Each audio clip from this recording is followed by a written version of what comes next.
Hi, welcome to Donald's Driving Tips. Today I'd like to demonstrate how to turn your steering wheel correctly into junctions.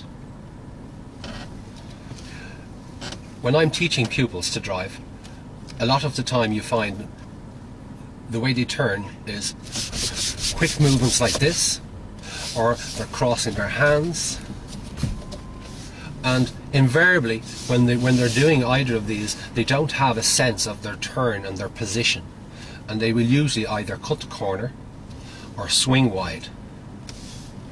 So I would like to demonstrate how to correctly turn the car and the steering wheel into a junction. If we look at the steering wheel as a clock, where we have 12 o'clock and we have 6 o'clock, my hand position is about 2:45, so my hands are comfortably resting on the steering wheel. Okay, initially I'm going to just slide my hands up and down without turning the steering wheel, just to get a sense of the wheel. They're very light, okay, but it's very important that we learn how to keep our hands in touch with the steering wheel while we turn. If you notice my thumb positions, they're on the front of the steering wheel. They're not where my thumb is wrapped around it or where my thumb is over it. Most of your energy and power is coming from your thumb and your index finger, so making it a lot easier to turn the wheel. On average, it will take approximately 3/4 of a turning of a steering wheel to turn your car into a junction. If you look at the steering wheel and say there's a quarter, there's a half, and there's 3/4.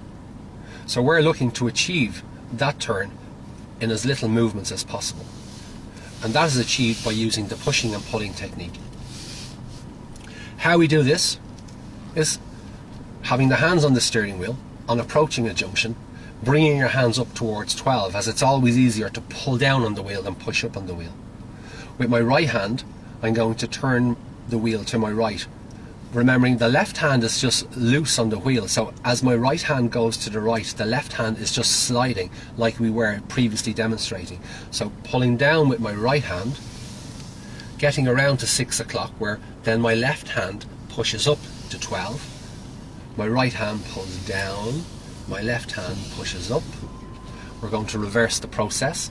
My left hand will pull down, my right hand will push up. And again, we're not allowed crosser hands, so our hands are always meeting at the top and bottom of the arrow and giving the wheel over to each other. So I'm going to bring it back to the center, and again we're going to look at approaching the junction. Okay, so I'm going to move my hands up to top of the hour, or 12 o'clock.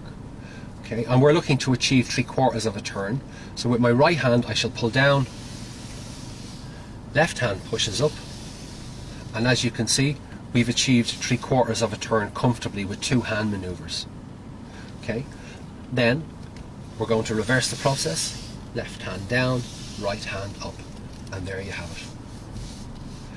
It'll take a little bit of practice and getting used to, but once your hands get a sense and feel of the wheel, what it does is it allows you to look further afield and to observe a little bit more as you're turning. I hope you enjoyed and benefited from my tutorial today. Thank you.